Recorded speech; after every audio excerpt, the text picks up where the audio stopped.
đó.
If you see my video, you know before I have video in the mountain. It's not really mountain. It's just little mountain. And now today I'm racing in the beach.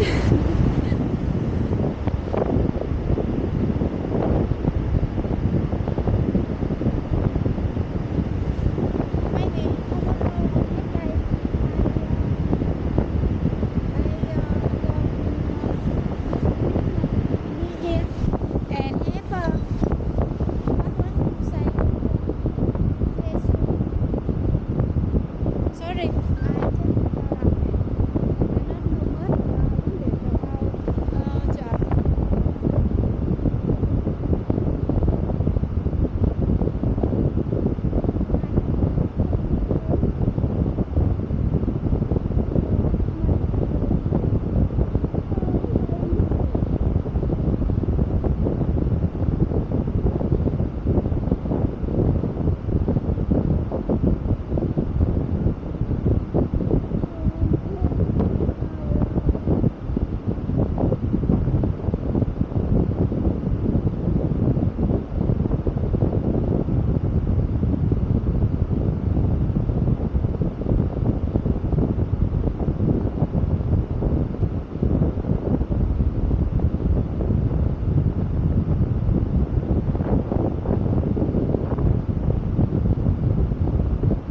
And therefore I sit down.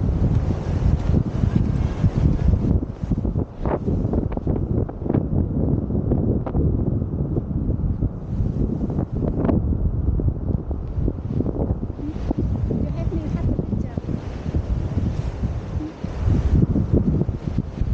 The hair look like crazy. Okay, picture.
They cannot hear me, maybe too much wind.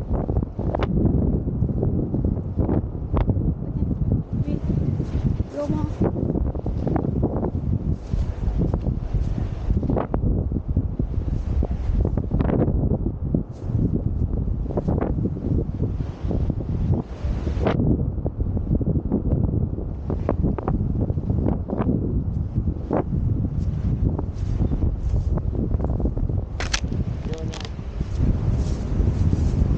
The sundown and so beauty. People like take the picture. Send me. I like take the picture. I said, any girl like take the picture. Any girl. I don't like. I take the picture.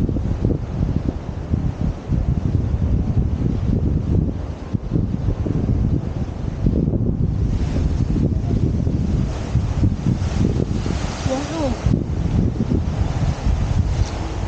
Okay. I want to sit down a little bit. But I wet. I dirty. Okay, I happy. I'm fine. Maybe tomorrow I go the mountain. You can see. Have the Jesus, have the hand out sandwich. Long time ago I have come there one time and about 900 steps, but I want to go before maybe when when I exercise I okay, but you know long time in home, back in home, can say là lazy, can say long time lazy at home, and maybe now go to 900 steps, maybe so tired.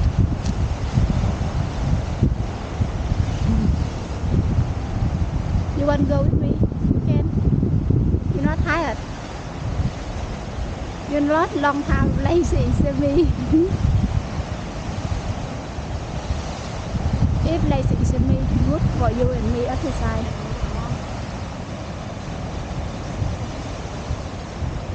Okay, maybe now I go home. See you next time. See you next time. Nó thì bit lay now. Stop recording.